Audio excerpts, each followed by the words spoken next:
ಸರಿ, ಇಲ್ಲಿವರೆಗೆ ಕಾಂಗ್ರೆಸ್ಸಿನ ಶಾಸಕ ಹೇಳ್ತಾ ಇದ್ರು ಸಿ ಎಮ್ಮು ಸರಿ ಇಲ್ಲ, ಆಡಳಿತ ಯಂತ್ರ ಎಲ್ಲ ಕುಸ್ತೋಗಿದೆ ಡ್ಯಾಶ್ ಡ್ಯಾಶ್ ಅಂತ. ಈಗ ಡಿ ಸಿ ಎಂ ಬಗ್ಗೆನೂ ಹೇಳಿದ್ದಾರೆ ಅವರು. ನೋಡಿ, 2013ರಲ್ಲಿದ್ದ ಸಿದ್ದರಾಮಯ್ಯ ಈಗ ಬದಲಾಗಿದ್ದಾರೆ. ಕರೆಕ್ಟ್, ಬದಲಾಗಿದ್ದಾರೆ. ಒಂದು 12-13 ವರ್ಷ ಎಕ್ಸ್ಟ್ರಾ ವಯಸ್ಸಾಗಿದೆ. ಕೈ ಕಾಲು ಆಡೋದು ಒಂಚೂರು ಕಡಿಮೆ ಆಗಿರುತ್ತೆ. ಆಗ ಸ್ಪಂದಿಸ್ತಾ ಇದ್ರು, ಈಗ ಸ್ಪಂದಿಸ್ತಾ ಇಲ್ಲ. ಹಂಗ ಓಕೆ. ಅಷ್ಟು ದೂರದಿಂದ ಹೋದರೂ ಸಿ ಎಂ ಸಿಗುತ್ತಿಲ್ಲ. ಹೌದಾ? ಮತ್ತು ನನಗೆಲ್ಲ ಹೇಳ್ತಾರೆ ಭಾಳ ಸರಿ ಕೆಲ್ಸಕ್ಕೆ ಬರ್ದಿದ್ದವರೆಲ್ಲ ಕೂತಿರ್ತಾರಲ್ಲಿ ಅಂತ.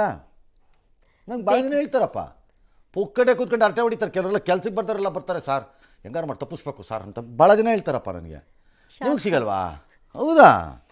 ಓ, ಹಂಗ ನಿಮಗೆ ನ್ಯಾಕಿಲ್ಲ ಸಿ ಎಮ್ಮನ್ನ ಅಪ್ರೋಚ್ ಮಾಡ್ಕೊಂಡು ಅವ್ರು ನನಗೇ ಬುಟಿಗೆ ಹಾಕೊಂಡು ಕೆಲ್ಸಕ್ಕೆ ಬರೋದು ಬರದೇ ಇರೋದನ್ನೆಲ್ಲ ಟ್ಯಾಕಲ್ ಮಾಡ್ಕೊಂಡು ಮಾತಾಡೋಕೆ ನಿಮಗೆ ನ್ಯಾಕಿಲ್ಲ. ಹಂಗಾರೆ ಅವ್ರ ಸುತ್ತ ಇರೋರ್ನ ಕೇಳ್ತಿರ್ಬೇಕು. ನ್ಯಾಕಿಲ್ಲ.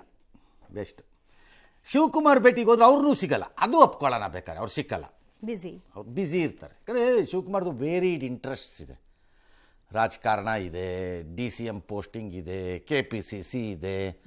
ಅದೆಲ್ಲದಕ್ಕಿಂತ ಬಹುಮುಖ್ಯವಾದಂತಹ ಬಿಸ್ನೆಸ್ ಇದೆ. ಅದ್ರ ಕಡೆನೂ ಗಮನ ಕೊಡಬೇಕು. ತುಂಬ ಇದೆ ಅವ್ರದ್ದು. ಹಾಗಾಗಿ ಅವರು ಸಿಗದೆ ಇರ್ಬೋದು, ಅವ್ರು ಬ್ಯುಸಿ ಇರ್ತಾರೆ. ನೀವು ಅಪಾಯಿಂಟ್ಮೆಂಟ್ ತಗೋಬೇಕು.